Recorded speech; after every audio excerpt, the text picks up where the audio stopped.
Olá, pessoal! Bem-vindos a mais um episódio de Mil Crimes. Eu sou a Bruna e comigo está a Jéssica. Oi, Jéssica. Olá, galerinha, como que vocês estão? Eu tô gripada.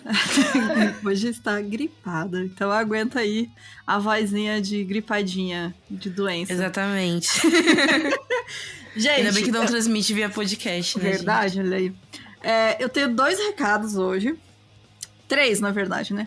O primeiro é mandar parabéns para o nosso ouvinte e primeiro apoiador, o Lucas Humberto.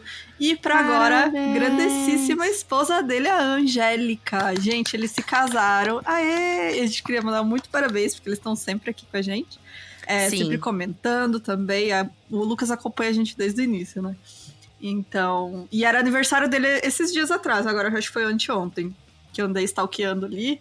As coisas do casamento deles, aí eu vi que era aniversário dele. Então, parabéns em dobro para o Lucas e parabéns ao casal. E, gente, outro recado é que nós vamos ter outro encontrinho do Mil Crimes acontecendo. Porque irei para São Paulo em outubro. Inclusive, vou ir no dia do meu aniversário, no dia 12 de outubro. Então, quem quiser me dar presente... Vem aí. Estarei aceitando. Mas a gente vai fazer provavelmente no sábado, né, do dia 15. Só que a gente não tem local ainda. A gente aceita sugestões de lugares pra gente se reunir. Por favor, que não seja lugar muito caro, porque, né, a gente... E próximo metrô e central. Isso, exatamente.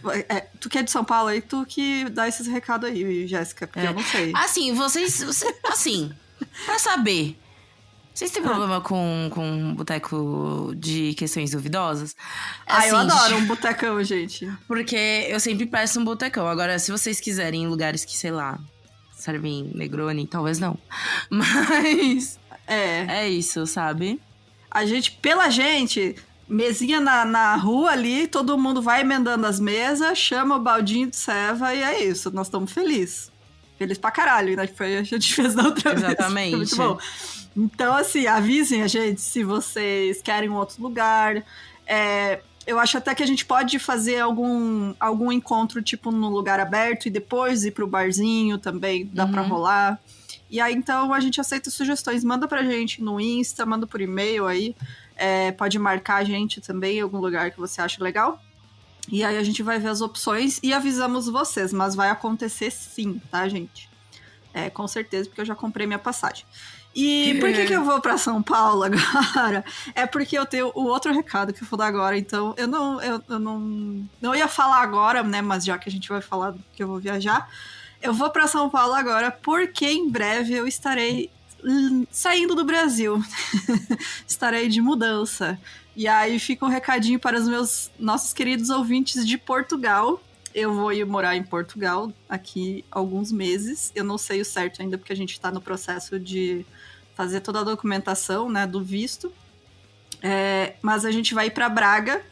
Então, se você aí é nosso ouvinte de Portugal, que eu sei que a gente tem um monte, tem vários que mandam mensagens pra gente, manda um alô aí. E aí a gente se encontra lá também, fazer um encontrinho em Portugal, gente, sério. Aí eu estou emocionada. Mas é isso, gente. Então vamos aproveitar aí esse ano ainda que estarei aqui. E ano que vem a gente faz um encontro internacional. Ai, gente, é isso. Agora só vai sobrar, provavelmente, futuramente, só eu aqui no Brasil. Só, vai ter a Jéssica aqui no Brasil. E aí vocês que aguentem ela aqui, né, fazendo festa. Eu até ia falar, nossa, só sofrendo, mas eu infelizmente... Não estará sofrendo, não, né? Infelizmente gosto dessa caralho. Feliz, então é isso, né, galera? Eu sou da galera parte insana que gosta do país. Eu gosto de muita coisa também, mas tem muita coisa que eu também não gosto. Não, então... o problema... Enfim, o problema são outros, na verdade, né, exatamente. Não é o país, não. Mas é isso, gente. Bora lá para o caso de hoje, porque a Jéssica hoje, né, tá dodói, então não dá pra ela ficar aí muito tempo. E então, bora para o caso de hoje.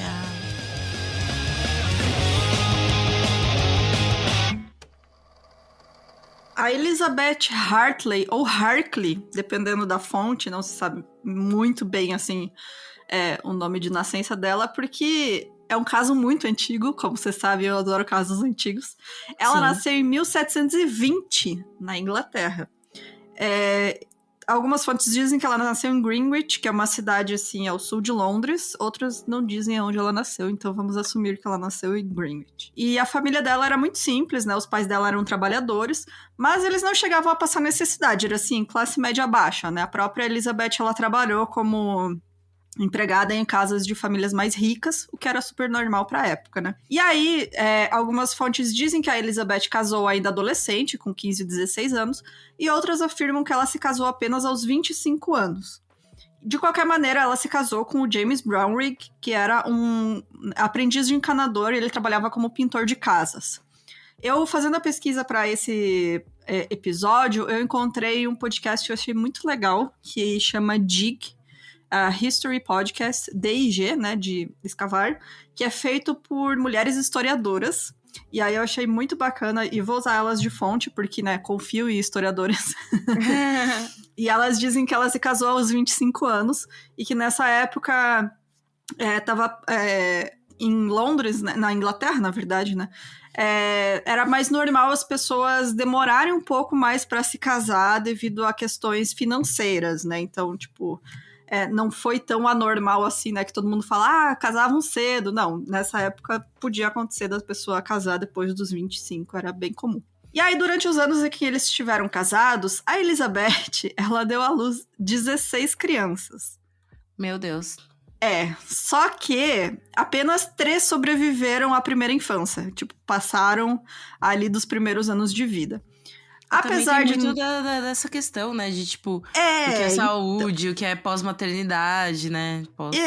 Só que assim, apesar de nessa época, né, a mortalidade infantil era muito alta, no caso da Elizabeth, isso era especialmente peculiar, ainda mais se a gente levar em consideração que todas as crianças que morreram eram meninas e os que sobreviveram eram meninos. Que coisa estranha, né? Essa mortalidade. Que coincidência. Que coincidência. E isso foi algo levantado mais tarde, né? Quando os crimes dela vieram à tona. E aí, né, as pessoas começaram a desconfiar de que ela realmente teve envolvimento em pelo menos alguns das mortes dessas crianças que ela teve, né? Porque assim, beleza, a mortalidade infantil era alta, mas sabe, de 16 morrer, 13 confirma, inclusive, é nóis. De morrer 13 crianças, sabe, gente? Tipo, era muito alto. Em média, né, sobrevivia mais criança, tipo, não era tanto assim, né?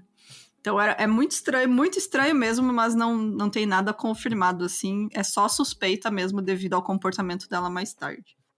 Uhum. A família Brownrigg morou por 5 anos em Greenwich, onde James prosperou no trabalho. Em 1765, eles se mudaram para Londres, onde conseguiram ter uma vida mais confortável. É muito louco, né? Que quando eu falo Londres dessa época, eu fico imaginando aqueles filmes de, tipo, criança que limpa a chaminé. Sabe? Sim, é tipo isso. Trabalho infantil. Industrial, essas coisas. Exatamente. Como é que é o nome o cara que escreveu lá, que tinha o menininho órfão? Ai, meu Deus, eu ia falar MacGyver, nada a ver. MacGyver. Orphan Londres. Peraí, amiga, que agora então, é tudo assim. Filme. Tem o filme, tem vários filmes. Né? Oliver Twist. Oliver Twist, exatamente. Tinha muita criança trabalhando e muita criança em orfanato, né? Era uma época de recessão econômica. E assim, as próprias historiadoras, né, do podcast que eu tava escutando, elas comentam que há um número, assim, absurdo de criança em orfanato, que chegava a até 10% da população infantil estar em orfanatos e casas de abrigo, assim, e tal, que aí era com igreja ou até particulares, né, que as pessoas tinham e aí recebiam dinheiro do governo para dar, né, casa para essas crianças. Eram uns lugares horríveis, né. Então, tipo, era um negócio muito desesperador, assim mesmo. Era realmente uma vida horrível, né. Você nasceu pobre, você se fodeu, assim, mas era, tipo, péssimo mesmo. Enquanto James estava bem dos negócios, Elizabeth demonstrou ter talentos para trabalhar como parteira. ela não teve nenhum treinamento, além de ter passado pelos próprios 16 partos. Mas isso já era suficiente. Suas clientes diziam que ela era muito atenciosa e sabia fazer seu trabalho.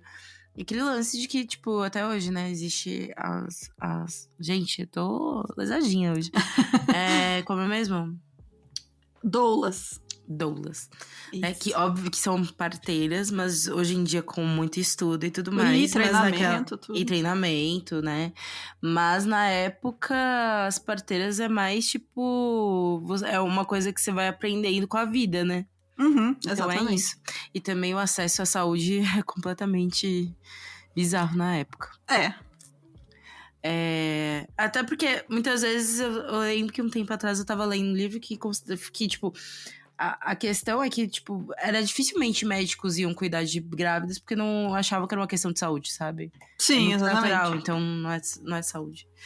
Só as ricas, né, tinham, tipo, acompanhamento em casa, ou enfim. E aí as parteiras eram para as mulheres mais pobres, mulheres trabalhadoras, né, que, tipo, você ficava trabalhando até parir, né, praticamente. E aí elas iam nessas casas, nas próprias casas das parteiras para ter os filhos, né, e tal, porque ficava o dia inteiro na casa do patrão, né, cuidando da casa dos outros, enfim. Então era um negócio que não era pra gente rica, assim, né, a parteira, tipo, era mais coisa de ou trabalhadora, né, mulher que trabalhava, ou mulher pobre, que aí os filhos eram mandados, né, para as instituições. Sim. Elizabeth fazia tão bem o trabalho de parteira que ela eventualmente começou a receber mulheres grávidas enviadas pela paróquia de St. Dunstan, e ela era paga pela igreja para isso. Conforme os negócios da família se expandiram, Elizabeth encontrou outro jeito de ganhar dinheiro e conseguir mão de obra grátis. Ela passou a procurar jovens meninas para trabalharem como aprendizes de parteira. Nessa época, era muito comum que famílias ricas pegassem jovens pobres para trabalhar em suas casas em troca de comida e um teto, né? O famigerado trabalho escravo. Exato. Muitas dessas crianças e adolescentes eram órfãs e eram exploradas em troca do conhecimento que seria passado a elas como aprendizado de uma profissão. A maioria até recebia um salário, mas era média de 2,10 libras por ano, por volta de $150 atualmente. Por volta de 16 horas por dia de trabalho, imagina. $150 atuais durante um ano. Sim, dá mais ou menos R$50 por mês, eu fiz a conta. Tipo, mano. Por jornadas de 16 horas de trabalho. E aí, tipo... total. E muitos, né, aprendiam, né, uma profissão, se era o aprendiz lá e tal, e aí conseguiam, né, sair, ter outro trabalho, conseguir sair da casa, enfim, mas muitos também não conseguiam, né, que aquilo ali era a vida deles. E é muito doido porque, tipo, eles tinham contratos com as casas de órfãos, né, de orfanatos, e, enfim, casas de passagem, né? E aí eles faziam contratos com essas famílias. Eles colocavam a criança no nome da família, tipo, ela está com contrato a fulana de tal. E aí eles tinham um mês de experiência, né, entre muitas aspas, para ver se a criança, adolescente, geralmente era adolescente, né, não era tanto criança. Era tipo 14, a partir dos 14, 15 anos. Se eles iam se dar bem, né, se tava dando tudo certo, e aí depois de um mês eles viam se continuava ou não, voltava lá pro abrigo. E como a vida no abrigo era péssima, né, na maioria das vezes, a maioria dessas adolescentes acabava ficando nessas casas, né, que tinham eles. E aí a figura da pessoa, né, o patrão, era meio figura de pai, mãe, patrão, sabe? Enfim, carrasco às vezes, né, como era o caso da Elizabeth. Mas realmente é muito triste. E aí, no caso da Elizabeth, a Elizabeth, gente, é uma grande filha da puta. Esse é o resumo desta mulher, que ela é péssima, péssima, péssima. Ela não pagava nada para as aprendizes dela. Elas recebiam apenas o mínimo para comer e elas dormiam em péssimas condições. Só que a Elizabeth, ela passava um mês tratando bem as meninas, né, que era aquele mês de experiência, e depois ela mostrava a verdadeira face dela, né, porque ela sentia prazer em ter poder sobre essas meninas, e constantemente espancava elas e maltratava com castigos cada vez mais violentos. A primeira aprendiz a ser pega pela Elizabeth foi a Mary Mitchell, e aí aqui a gente vai colocar o sobrenome porque todas elas são Mary, então... O pessoal não era muito criativo com o nome na época. E depois de apenas um mês, então, né, ela tratou a Mary bem, a Mary Mitchell, e aí depois de um mês ela passou a espancar e xingar a Mitchell diariamente, dando socos e pontapés nela. Com o tempo, não apenas a Elizabeth maltratava e batia ela, mas também o marido e o filho também passaram a açoitar ela e infligir todo tipo de castigo físico contra a Mary. A Mary conseguiu fugir depois de um ano, mas ela foi recapturada pelo filho mais velho da Elizabeth, o John, e foi levada de volta para casa. Então, era uma vida péssima, assim, ela era trabalho de manhã até de noite, né, arrumar casa, enfim. Eu nem sei se ela chegou a ensinar essas meninas sobre, né, ser parteira, eu acho que não, ela só explorava elas e espancava, e qualquer coisa era motivo para espancamento. Aí é aquela dinâmica também, né, de sobrevivência que existia, né, antigamente, no geral. Logo, a família conseguiu uma adolescente para trabalhar na casa, chamada Mary Jones. Nessa época, os castigos eram tão frequentes e violentos que Elizabeth havia instalado ganchos no teto da cozinha para pendurar as serventes nuas para serem espancadas e açoitadas. Gente... Inclusive tem os desenhos da época, né, retratando ela, que os mais famosos são essa imagem da menina pendurada, né, pelo teto, sendo espancada pela Elizabeth. Mano... Mary Jones era forçada a dormir no quarto de Elizabeth Jones, encolhida debaixo de um armário. Mesmo assim, ela conseguiu escapar de uma manhã e foi encontrada vagando desorientada pela rua. Ela foi levada ao hospital, onde teve suas lesões tratadas. Ela estava cega de um olho e coberta de hematomas. O hospital escreveu para os Brownriggs exigindo indenização por Jones, mas como eles não responderam, o assunto foi encerrado, com o hospital informando aos Brownriggs que o aprendizado dela havia terminado. Gente... Nessa época eles já estavam como uma família rica? Sim, eles já tinham dinheiro. E outra coisa que tinha muito jovem, né? A Mary Jones, ela tinha... O hospital era o abrigo dela, né? O hospital tinha uma parte lá que abrigava jovens e tal. Então, quando ela fugiu, ela tentou voltar para esse hospital, mas ela não sabia o caminho, acabou se perdendo. E aí levaram ela. Ela pediu informações para as pessoas, pediu ajuda, e daí levaram ela. E aí esse hospital, eles, tipo, trataram... Cara, tem tanto jovem lá, abandonado, sabe? Que eles trataram como algo, tipo, pontual, sabe? Tipo, ela só não se deu bem com esta família, sabe? Ela fez algo errado e aí foi espancada. Não quer dizer que eles estão fazendo isso com outras meninas, mas a gente vai ver que não é o caso, né? Então, tipo, eles deixaram pra lá, sabe? Afinal, é uma órfã, uma menina pobre, sabe? Foda-se, uma família rica, né? Então, é naquelas, né, gente? Desde que o mundo é mundo. Sim, então é isso. E com a ascensão social deles veio a impunidade, né? Exatamente. Bom, então a Mary Jones, ela contou como eram os abusos que ela sofreu na casa dos Brownrigg. Ela era despida e amarrada em uma cadeira, onde a Elizabeth então batia nela com uma vara até cansar. Às vezes, quando ela estava limpando o chão dos quartos, a Elizabeth achava que o trabalho não estava bem feito e aí enfiava a cabeça dela no balde de água suja. E além disso, a Elizabeth mandava a outra Mary, né, a Mary Mitchell, encher uma banheira com água apenas para poder ameaçar a Mary Jones, dizendo que ia afogar ela na banheira. Tipo, ela deixava a banheira cheia o tempo inteiro, só pra ameaçar a menina, dizendo, vou te afogar naquela banheira lá. E mesmo com o hospital encerrando esse contrato de aprendizado, né, da Mary Jones, os Brownrigg conseguiram outra adolescente pra trabalhar na casa. Que coisa, né?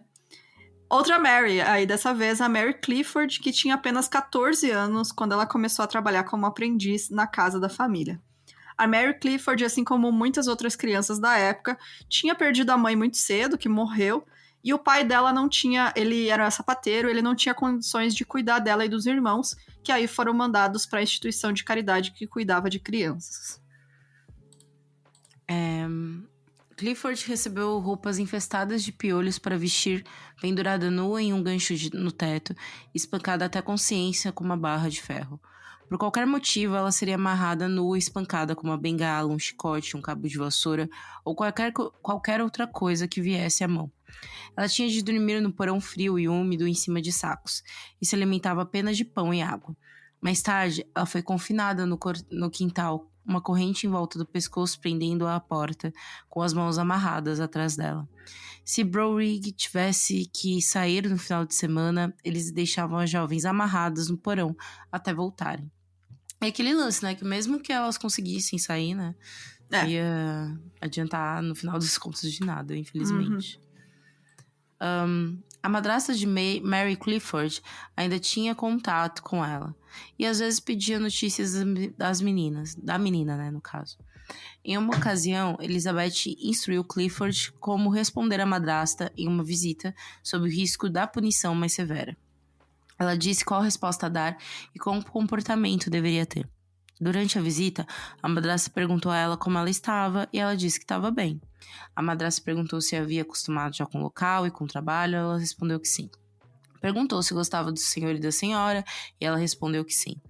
Para evitar mais visitas, Mary Clifford foi instruída por Elizabeth a dizer para a madrasta que não precisava se incomodar em ir lá novamente. Ela tinha trabalho a fazer e não deveria ser importunada por perguntas bobas e não desejava ninguém a seguindo o tempo todo. Isso funcionou dessa vez, mas a madrasta ainda desconfiava que algo não estava certo. Resolveu visitá-la novamente depois de um tempo. Ainda bem, né, que teve isso. Ela tinha essa pessoa que se preocupava com ela. Porque, assim, essas crianças, muitas eram órfãs, mas muitas ainda tinham família, só que essas famílias eram muito pobres para cuidar delas, né? Só que aí, quando elas tinham esses contratos, as famílias iam visitar, sabe? Elas não perdiam contato. Então, no caso da Mary Clifford, era a madrasta dela, que tinha um contato bem próximo, e se preocupou com ela, né? Ela percebeu, poxa, tem alguma coisa muito errada aqui, e realmente vou dar uma investigada, né? A madrasta, então, da Mary foi visitar ela de novo em 12 de julho de 1767, mas ela foi impedida de entrar por um dos outros servos da casa, porque não eram só essas meninas, né? Eles tinham outros empregados. E um detalhe é que nenhum dos empregados meninos, né, homens, adolescentes, eram espancados. Eram só as meninas. Que fica aí, né, a coincidência de que só as meninas morreram, né? As crianças da Elizabeth. E eles tinham sido instruídos a fazer isso, né, e a negar que a Mary Clifford estivesse lá. E aí a madrasta não ficou satisfeita com isso e, tendo consultado seu marido, persuadiu o Sr. Deacon, que era um padeiro, que era vizinho, né, da família Brownrigg, a enviar um dos aprendizes dele, chamado William Clipson, para vigiar a casa e o quintal deles, para caso eles vissem a Mary Clifford. Ela falou, a minha enteada está aqui, eu sei que ela está aqui, eu tenho contrato com ela, só que eles não estão me deixando ver ela, então eu estou preocupada. Fala pro teu aprendiz ficar de olho. E aí ele falou, beleza, vou mandar ele ficar de olho aí, qualquer coisa a gente te avisa. E aí o que aconteceu? Em uma segunda-feira, 3 de agosto de 1767, o William, que era esse aprendiz, subiu até o segundo andar da casa, e aí ele olhou para o quintal dos Brownrigg, e o quintal deles tinha uma construção que foi feita para abrigar um porco que eles tinham comprado uma vez, que tinha uma clarabóia. Uma janela no teto, né? Porque o porco às vezes ficava muito tempo lá preso e aí eles abriam a janela em cima para ventilar, né? Para trocar o ar, enfim, sair o fedor. E não tinha mais porco, mas ele viu lá por esta janela uma garota nua com as costas e ombros machucados. E aí ele ficou muito assustado, ele conseguiu ir para uma janela que era mais próxima, né? Se aproximou da clarabóia e aí ele conseguiu enxergar ela mais claramente. O William chamou por ela algumas vezes, mas não teve resposta. E aí ele pegou pedacinhos de argamassa, sabe? Foi tirando assim e jogou pra baixo pra chamar a atenção dela. E aí quando um desses pedacinhos bateu na cabeça dela, ela ergueu o rosto. E aí o William viu os olhos dela pretos e inchados, completamente roxos. O rosto dela estava extremamente inchado de contusões. E quando ela viu ele, ela se assustou e recuou. Mano, só imagina, extremo, né? Cara, essa visão terrível, né? Você vê ali, olha pra baixo, tem uma menina espancada, sabe? Gente, sério. Que terror. O aprendiz relatou ao Sr. Deacon o que tinha visto. Então ele contou ao Sr. William Grude, o supervisor de St. Dunsters. Tá certo? St. Dunstan. Obrigada. Dunstan. Enfim, era o cara da igreja lá que tinha mandado as meninas pra lá. Sim, que foi até a casa do Sr. Ellsdale, o superintendente da delegacia Whitefriars, que conhecia Mary e exigiu dos Brownrigg que a apresentassem, o que eles fizeram depois de uma briga. William Clipson, no entanto, não identificou a garota que ele viu no quintal como Mary Clifford, porque ela era, na verdade, Mary Mitchell. Então, o senhor... tipo, eles chegaram assim, traz a Mary aí, a Mary não sei o que, e aí eles, tá bom. E aí eles trouxeram a outra Mary, sabe? Ai, cara, mano. além de tudo, eles são filho da puta, mano, sério. São cara de pau. Exatamente. E também a polícia também não ajudando, né? Não... Enfim. Mary Clifford acabou sendo encontrada trancada em um armário. Sua madrasta a descreveu como estando em uma condição horrível. Seu rosto estava inchado com o dobro do tamanho. Sua boca estava tão inchada que ela não conseguia fechá-la e ela foi cortada em toda a garganta, como se tivesse sido com uma bengala. Ela não podia falar. Seus ombros tinham feridas de hematomas por tudo. Ela tinha 2 pedaços de trapo sobre eles. Ou seja, ainda bem que acharam, porque senão, né, podia estar morta tranquilamente. Mas ela não sobreviveu há muito tempo, porque ela sofreu muito espancamento. Provavelmente ela tava com lesão interna já, hemorragia, etc. Sim. Muito tempo, né? Muito tempo e muito frequente, né? E muito violento também os espancamentos que ela sofreu. O que eu ia comentar? Gente, muita coisa do que eu peguei desse caso, eu vou colocar no nosso Discord, lá na seção de notícias e artigos, o livro que eu peguei, que tem muitas referências da época dessa história, que o nome do livro é God's Revenge Against Murder, que é a vingança de Deus contra assassinato. Ou as trágicas histórias e horríveis crueldades de Elizabeth Brownrigg. E aí tem os relatos das pessoas na época. É um livro de 1700 e pouco, tipo, depois que aconteceu esse caso, né? Então, é meio estranho de ler, porque ele é bem, né, a linguagem da época, mas é muito legal porque realmente tem relatos das pessoas e dos jornais, enfim. É bem bacana ver como eles trataram na época esse caso, que ficou super, super famoso. Então, a Mary Clifford, ela foi levada direto para o hospital, né, enquanto o James foi preso, né, o marido da Elizabeth. Mas a Elizabeth e o filho mais velho, né, que era o John, eles conseguiram escapar. O filho mais novo dela, ele era criança ainda, então, tipo, eles realmente, né, é uma criança, não tem nada a ver com essa história. E, enfim, né, ela fugiu com o filho mais velho, que tinha, acho que, 19 anos. A Mary Clifford acabou morrendo no hospital em 9 de agosto de 1767. E aí o inquérito sobre a sua morte retornou um veredito de assassinato intencional contra James e Elizabeth Brownrigg e o filho deles, John. Um mandado de prisão foi emitido contra Elizabeth e o John e anúncios foram colocados nos jornais. A Mary Mitchell, né, que era a outra aprendiz que estava na casa, porque vocês lembram que eram 3 Marys, né? A Mary Jones conseguiu fugir, depois de, né, quase ser morta também. A Mary Mitchell foi a que passou mais tempo, ela ficou quase 3 anos lá na casa. Ela conseguiu fugir uma vez e foi recapturada. E a Mary Clifford, que foi a que faleceu.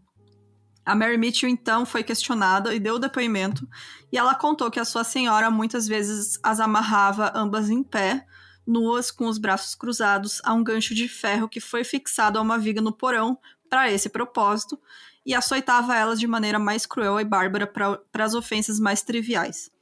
Ela disse que na sexta-feira anterior, a Mary Clifford, em particular, foi assim amarrada e açoitada 6 vezes, e ela mesma 2 vezes. No domingo anterior, elas tinham sido trancadas no buraco de carvão, sob as escadas do porão, onde muitas vezes haviam sido confinadas antes, sem nada para comer, exceto um pedaço de pão, e sem uma gota de água ou qualquer outro tipo de líquido. Na busca por Elizabeth e seu filho, um anúncio foi colocado nos jornais, que trouxe o caso à tona para a população de Londres, que começou a se revoltar e cobrar por justiça. No jornal de sábado de 8 de agosto de 1767, uma matéria dizia: enquanto Elizabeth, esposa de James Brownrigg, pintor de Fleur-de-Luce, Fleet Street, é acusada sob juramento de tratar cruelmente suas 2 aprendizes, de modo que as suas vidas correm grande perigo, quem quer que aprende ela Para que ela possa ser levada à justiça, terá 10 guinéas de recompensa dos supervisores da paróquia de St. Dunstan. Ela tem uma altura média de tez morena, perto de 50 anos de idade, vestia uma toga amarela listrada e seguia a prática de parteira. E quem vai prender por John Brorig, seu filho, um jovem de tez pálida, cabelos escuros, muito magro, cerca de 19 anos. Pintor de profissão, também acusado sob juramento, cúmplice ao dito cruel tratamento. Terá recompensa de 2 guinéas a ser pago pelos superintendentes acima mencionado. Ou seja, né, a caça a ela, né? Foi, porque, imagina, na época, né, o problema que é você ir atrás, né, de alguém, porque, tipo... Sabe, você vai fazer o quê, né? Você depende das pessoas ficarem sabendo do caso. E aí a polícia colocou nos jornais e as pessoas, quando ficavam sabendo, estavam revoltadíssimas, assim. Já tinha gente na frente da prisão onde o marido estava preso, as pessoas realmente estavam putas da cara com essa história, porque é absurdo, né, cara? Tipo, ela espancou e, né, assassinou uma adolescente, assim. Foi um negócio horroroso mesmo, com atos de crueldade. E aí, depois que a Mary Clifford morreu, né, no hospital, em decorrência desses ferimentos, o mesmo anúncio foi divulgado novamente, mas agora tinha uma adição, que dizia o seguinte: como Mary Clifford, uma das mencionadas aprendizes, morreu esta manhã, é necessário alertar todas as pessoas de abrigar ou de qualquer forma ocultar a acima mencionada Elizabeth e John Brownrigg, como quem quer que seja os abriga ou oculta, deve ser processado com a extrema severidade da lei. Ou seja, né, se você sabe quem eles são e mesmo assim, né, dá abrigo a eles, você também vai ser julgado, né?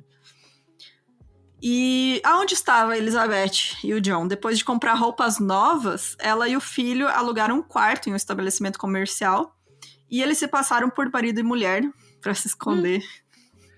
O que também é muito estranho, né? Bizarrinho. Ainda mais você pega todo esse histórico dela de ódio à mulher, né? Tipo... Uhum.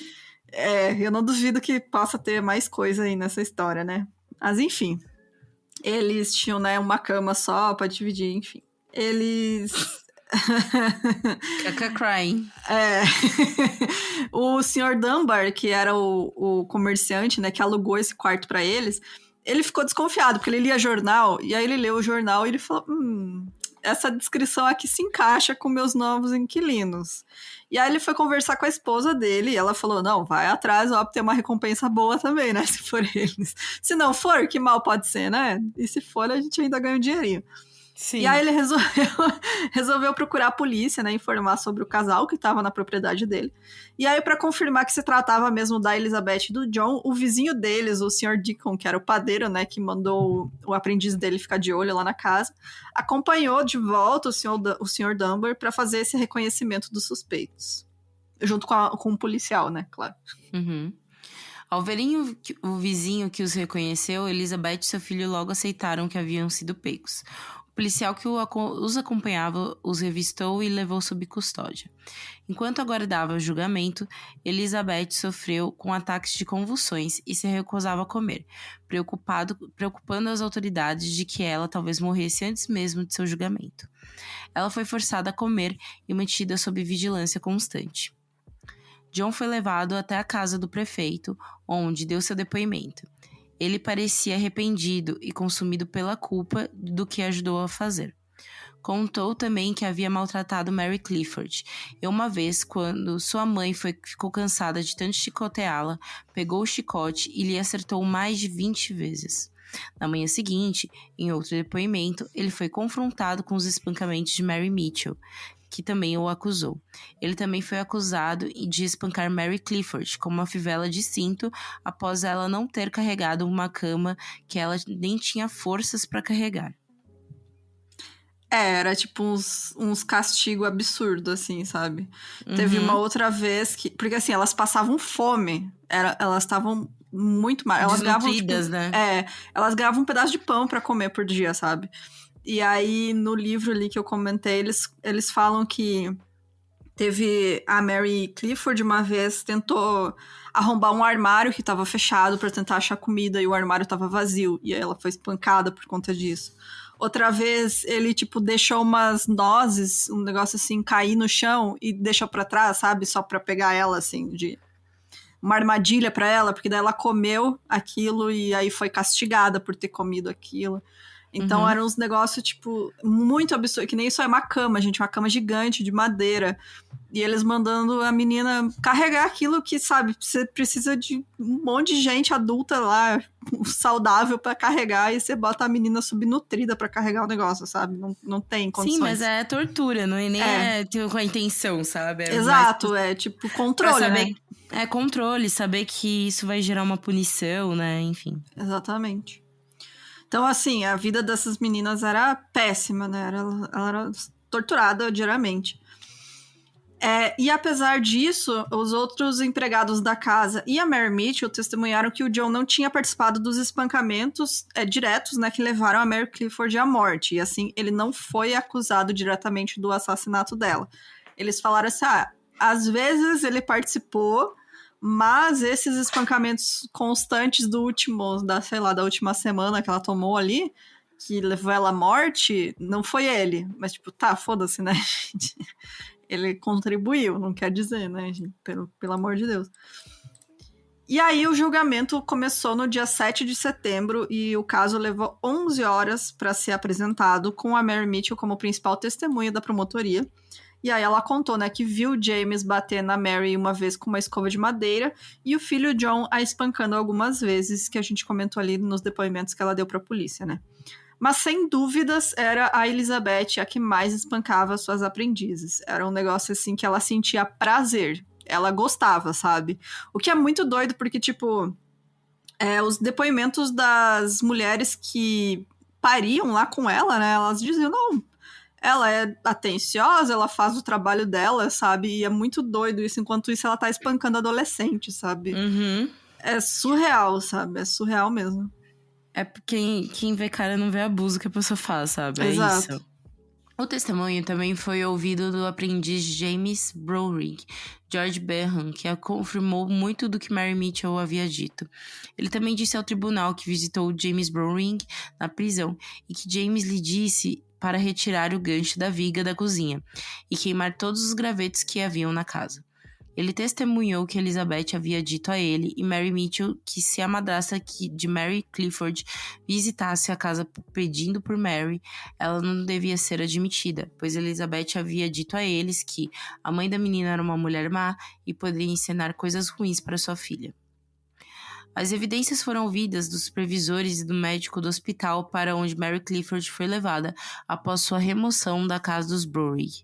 William Denberg descreveu os ferimentos de Mary.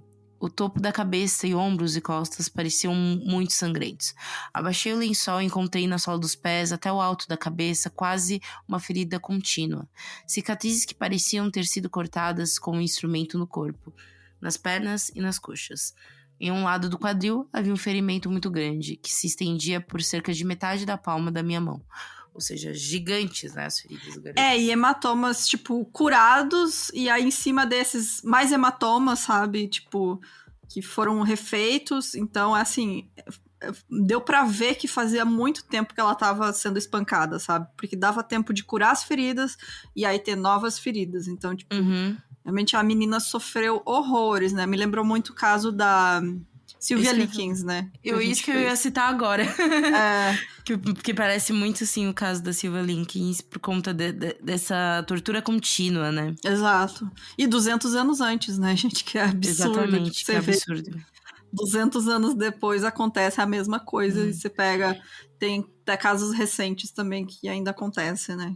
Aliás, quem quiser saber sobre a Sylvia Likens, a gente já falou também aqui no podcast. Isso, temos um episódio aqui no podcast. Em sua defesa, a Elizabeth falou que... a defesa dela, né? Eu lhe dei várias chicotadas, mas sem intenção de matá-la.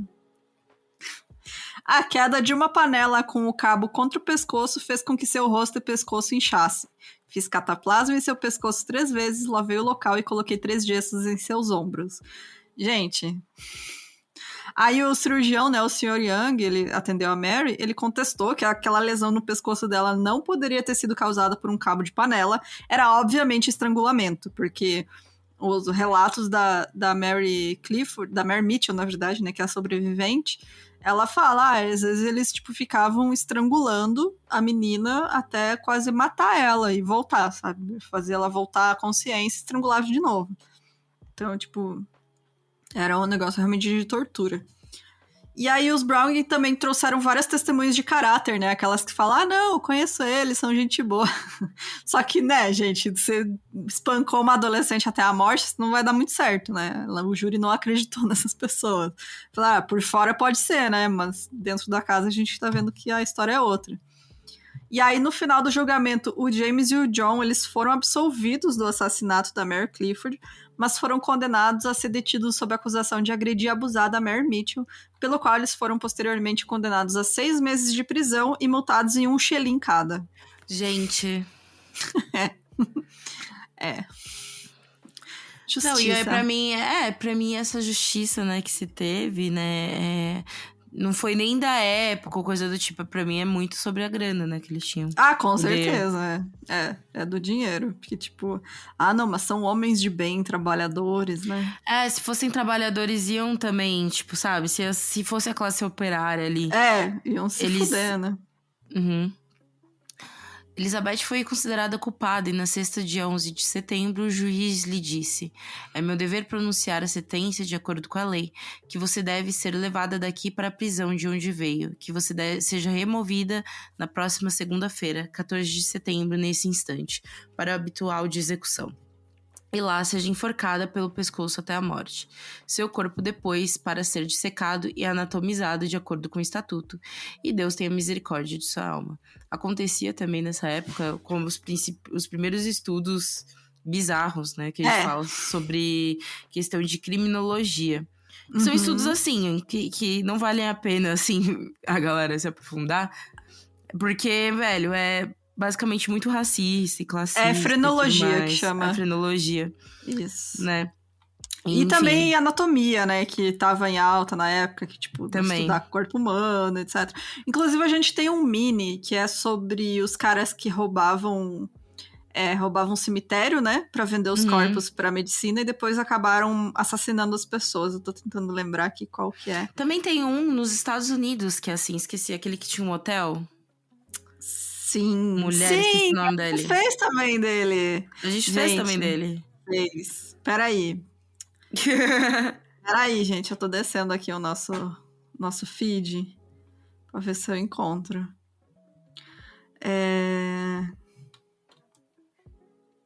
O dos ingleses que roubavam cemitério e depois assassinavam as pessoas pra vender os corpos é um mini episódio do William Burke. Deixa eu ver aqui qual que é o número. William Burke, mini episódio 156. E o episódio do cara do hotel, que também... Gente, esse caso é bizarríssimo. Bizarríssimo. É absurdo. Peraí. Estou descendo que... Eu acho que é um dos casos que mais me assustou, assim, tipo... Que eu não conhecia. Do Albert... Não é o Albert Fish, não. É o... H.H. Holmes. Exato, amiga. Exatamente. Que tem no American Horror Story. Sim, exatamente. Que é a temporada que tem a Lady Gaga. Eu gosto muito dessa temporada, inclusive. Tem várias referências. Acho legal, acho legal. Famosos, inclusive, enfim. Mas enfim, voltando, né? De acordo com o Murder Act de 1752, era obrigatório que o corpo de um assassino fosse dissecado após a execução. Era normal que os condenados por homicídio fossem sentenciados numa sexta-feira para lhe permitir um dia extra de vida, ou seja, domingo. Esse negócio de dissecar em público era tipo uma forma de humilhação também para a família da pessoa, né? Porque... Que é bizarro também, né? Porque você quer punir a família. Mas também nessa época tem bem aquele lance do tipo... Se tua família tem algum grande escroto, provavelmente você também é. Você se fudeu, né? Exatamente. Você vai pagar pelos crimes da pessoa também. Nesse caso, a gente vê que não, porque, né, o dinheiro, né, já é aquilo desde sempre. Mas, enfim, não era uma forma de humilhar a família. Tipo, você não tem o direito nem de enterrar essa pessoa aqui que fez esse crime horrível, né? E aí tem lá o desenho do esqueletinho dela disposto lá no hall do negócio de medicina. A Elizabeth, ela foi levada de volta, então, para Newgate, que era a prisão onde ela estava, e aí ela foi acorrentada com algemas e grilhões nas pernas. Ela recebeu apenas pão e água para se alimentar, e é relatado que ela confessou e reconheceu a enormidade de seus crimes ao reverendo Joseph Moore durante o fim de semana. Houve uma cena comovente no Press Yard na manhã de segunda-feira, quando o James e o John puderam vê-la pela última vez, e ela abraçou os dois e eles rezaram juntos. E aí ela é citada como tendo dito: querido James, eu imploro que Deus, por amor de Cristo, seja reconciliado e que ele não me deixe nem me abandone na hora da morte e no dia do julgamento. E é muito doido isso, né? Que, tipo, ela era uma pessoa horrorosa, né? Mas ainda é a família, né? Tipo, eles ainda estavam do lado dela. Porque, sei lá. Enfim, né? Os três eram horrorosos, porque os três espancaram a menina. Se merecem. Então, as correntes dela foram removidas e suas mãos e braços foram amarrados com corda. Uma corda foi colocada em seu pescoço e ela foi colocada numa carroça acompanhada por Thomas Turles, que era o carrasco, para fazer a viagem até Tyburn. Quando ela finalmente chegou lá, ela rezou com o ordinário e pediu-lhe que lhe dissesse à multidão que ela confessou sua culpa e reconheceu a justiça de sua sentença. Isso porque a gente sabe que, né, como acontecia em execuções públicas, assim, ainda mais de casos, assim, notórios, tinha uma multidão lá de gente torcendo e vibrando pra ver a morte dela. Então ela pra foi mim é um conceito extremamente bizarro. Vamos reunir até a família. Hoje. Porque você vê isso meio que até hoje, por exemplo, nos Estados Unidos, nos países que enfim, a punição de morte, né, ainda rola. Tipo, você vai lá, se você quiser ir ver com a sua família, sabe? Tem pessoas convidadas, sabe? Bizarro. Tem gente que disputa lugares pra ver a morte. Eu entendo o sentimento de vingança que existe nas pessoas. Pra quem tá envolvido, né? No caso, é bizarro a justiça achar ok que esse sentimento seja gozado pelas pessoas, sabe? Seja um prazer que as pessoas tenham de ver seja feito, assim. Enfim, exatamente. Né? Eu também acho... A gente vê, né? Nessa época era o programa da família, né? Exatamente. Execução pública. Ela foi enforcada, então, né? Ficou pendurada por meia hora, que era o protocolo deles. E aí seu corpo foi colocado em uma carruagem e levado para o Surgeon's Hall para dissecação. E aí o esqueleto dela foi mais tarde pendurado no hall como uma exposição permanente. A sua execução atraiu uma multidão enorme e hostil, tal era o sentimento contra ela. E aí o reverendo Moore, né, que era o cara que falou com ela na prisão, que ela se confessou e tal, ele escreveu mais tarde: esse comportamento não cristão me chocou muito e não pude deixar de exclamar: essas pessoas são chamadas de cristãos? Tá aí, tamo aí, 200, 300 anos depois. A gente ainda questiona, né? Que a galera a gente que acha ainda que bandido bom questiona. Bandido morto, né? Exatamente. Essa galera é cristã? Cristã, mas nem tanto, né? Tipo... Então fica aí o questionamento, né? Se padre tá nessa época falando isso, imagina hoje em dia, gente. Pelo amor de Deus. Mesmo depois de sua execução, o caso de Elizabeth foi tão famoso que o The Newgate Calendar, publicações que reuniam informações sobre crimes e execuções, descreveu qual era o sentimento popular no dia que Elizabeth foi para a forca. Em seu caminho para o local da execução, as pessoas expressaram sua aversão ao crime que ela cometeu em termos que, embora não apropriados para a ocasião, testemunharam seu espanto de que tal miserável pudesse existir. Eles oraram por sua condenação em vez de sua salvação. Eles não duvidavam que o diabo iria buscá-la e esperavam que ela fosse para o inferno. O caso ganhou notoriedade que acabou virando uma lenda popular, com pais da era vitoriana ameaçando os filhos malcriados como: se não se comportar, vou enviá-lo para a casa de Elizabeth Browning. Virou a véia do saco. Virou a véia do saco. Mas é isso, gente. Eu achei esse caso assim, bizarro e a gente vê que não mudou muita coisa, né? Não, em relação ao que a população consome, o que vê, enfim. Eu não conhecia esse The Newgate Calendar e eu achei muito interessante que é tipo True Crime da época. Era publicações assim que reuniam informações sobre crimes e condenados à morte e tal, né? E aí eles reuniam e lançavam assim os livros, depois foi lançando aqueles periódicos assim que tinha, né, que saía no jornal, enfim. E é muito doido que desde aquela... Não é coisa nova não, gente. A gente não tá aqui inventando a roda. Não, é que nem a gente mesmo, né, acabou de falar de, tipo, dos estudos de criminologia cada vez se aprofundando, né? Sobre questão também de estudos sobre punitivismo, né? Enfim, foi uma época em que essa questão de criminalidade, né, tava sendo muito questionada, né? É, exatamente. Então, faz sentido até.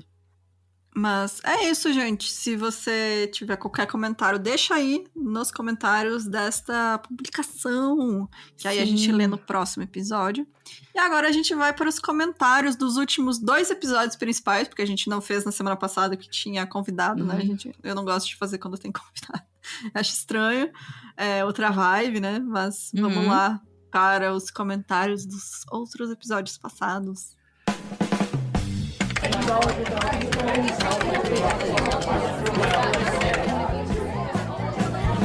Comentário!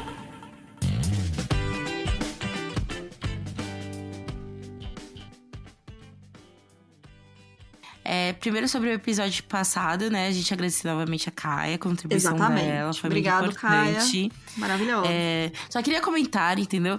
Teve um comentário que a gente apagou, que era sobre...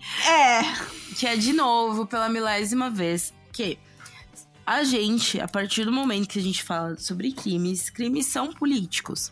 Não existe a menor possibilidade da gente falar sobre crimes e a gente não falar sobre política. Né? E a gente não se mostrar contra políticos que estão ainda reproduzindo. Se a gente está falando sobre a questão de que existiu nos anos 70 para 80 uma operação policial que matava travestis, hoje em dia a gente continua sendo o país que mais mata travestis no mundo. Exato. Trans e travestis no mundo. Ainda mais se tem um governo que exalta a ditadura militar, né, gente? Pelo amor de Deus, sabe? É atual isso ainda, sabe? Não é de antigamente. Agora, tá rolando. Tá rolando agora. Então, não existe a menor possibilidade. A gente sente muito. Sente muito, não sinto muito. Não sinto muito, Caso você que venha procurar um podcast que, olha, zero política, enfim, você vai achar true crime disso. Mas você não quer se aprofundar. Você tá com um fetiche estranho por crimes. Entendeu? Né? Não tem a crítica social, não tem, sabe, a reflexão. Exatamente. Quando a gente fala de crimes, a gente não tá falando sobre a morte em si. A gente tá falando sobre várias coisas que perpassam isso. Então, é isso. Só queria desabafar sobre isso, entendeu, gente? Exatamente. E bom, se chegou até aqui e não percebeu que a gente fala política, né, gente? Pelo amor de Deus, não escutou direito. Não escutou Puta direito. Merda, hein? Puta merda, hein? Não tem como a gente falar de crime, criminoso, enfim. A gente fala de assassinato, a gente tá falando de pessoas que foram mortas dentro de uma sociedade. E essa sociedade tem a ver com política, gente. Enfim. É isso, né, gente? Só falar mal aí. E bom, sobre o episódio da Susan Smith, né, que era da outra semana que a gente fez, eu vou ler o comentário da a Tá Kadamuro. Ela falou: eu nunca pesquisei sobre esse caso e sempre tive curiosidade, mas fiquei esperando vocês fazerem o episódio. Eu adoro quando rola isso. Tipo, a pessoa quer saber, mas ela espera a gente contar a história. E aí ela falou assim: mandei o primeiro e-mail pedindo esse caso em 2019. É estranho eu estar feliz por isso? Talvez sim, kkk, vocês são demais. Obrigado, Tá. Olha, geralmente eu vejo no e-mail se tem gente pedindo o episódio que a gente vai fazer, e dessa vez eu esqueci. Então, muito obrigada pela indicação. A gente acabou não vendo, mas tá aí, né? Que bom que cumprimos a sua indicação. E obrigado. É isso. A Débora Martins falou: meninas, excelente episódio como sempre. Estava lavando o banheiro como a Jéssica disse. Limpar a casa com vocês é bom demais. Como é diferente o tratamento com pessoas brancas, se fosse uma mãe negra, com certeza a opinião popular já tinha condenado a morte facilmente. Sim, e tinha muito também um apelo. Eu lembro que já vi uns documentários que falavam que ela era bonita, ela era jovem. Sabe? Todo um estereótipo de mãezinha perfeita. Exato. Né? E só um adendo. No caso dela foi homicídio mesmo e não infanticídio. De acordo com as nossas leis, infanticídio é quando uma mãe, influenciada pelo puerpério, aquele que dura em média de 1 ano, mata seu filho. Nossa, não sabia dessa Eu também não informação. sabia. É porque aí tem, né, os negócios de hormônio e tal, depressão pós-parto, né, enfim, que eu acho que acaba influenciando, né? E no caso dela realmente foi homicídio, porque já tinha passado todo esse tempo. É interessante, Sim. interessante mesmo. Não, interessante. Se eu não me engano, eu já vi também um lance de que se você, por exemplo, pratica o infanticídio, né? E é comprovado, obviamente, né? Que existe depressão pós-parto, enfim, né? O caso é menos... Não é atenuado, né? No caso. Isso. Né?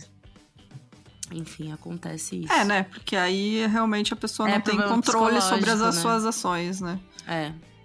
Que não é diferentemente da Susan Link, da Susan Smith, da Susan Link. Já tá misturando tudo. Ou a Susan Smith. Outra coisa. É isso, não. Eu tava confundindo com o comentário, gente. Acontece. Vou ler o comentário da Lívia Rosa. Ela fez 2 comentários, na verdade, que eu achei bem legais. Que ela disse assim: vale sempre lembrar que qualquer e todos os sofrimentos mentais também têm uma raiz social.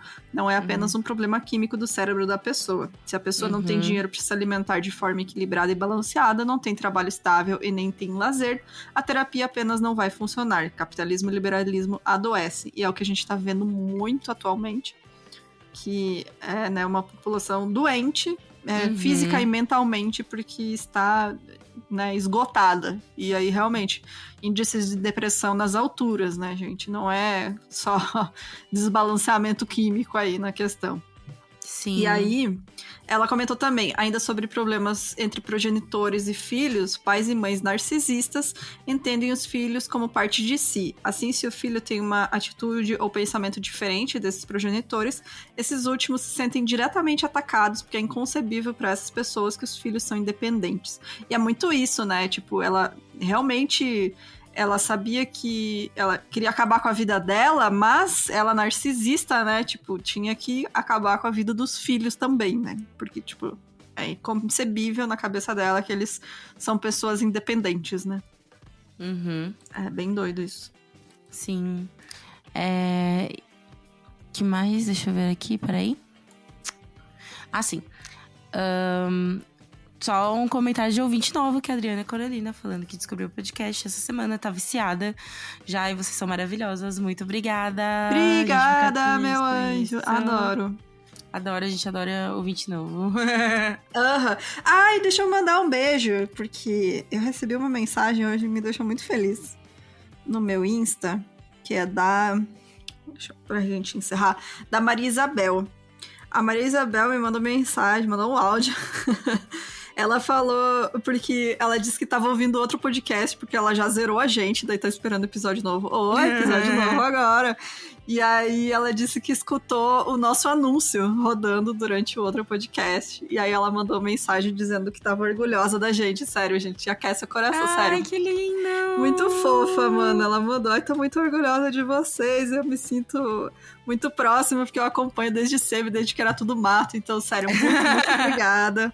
Um beijo. A gente adora quando recebe mensagem assim, porque a gente também se sente próximo de vocês. A gente não acha que é só a via de uma mão, não.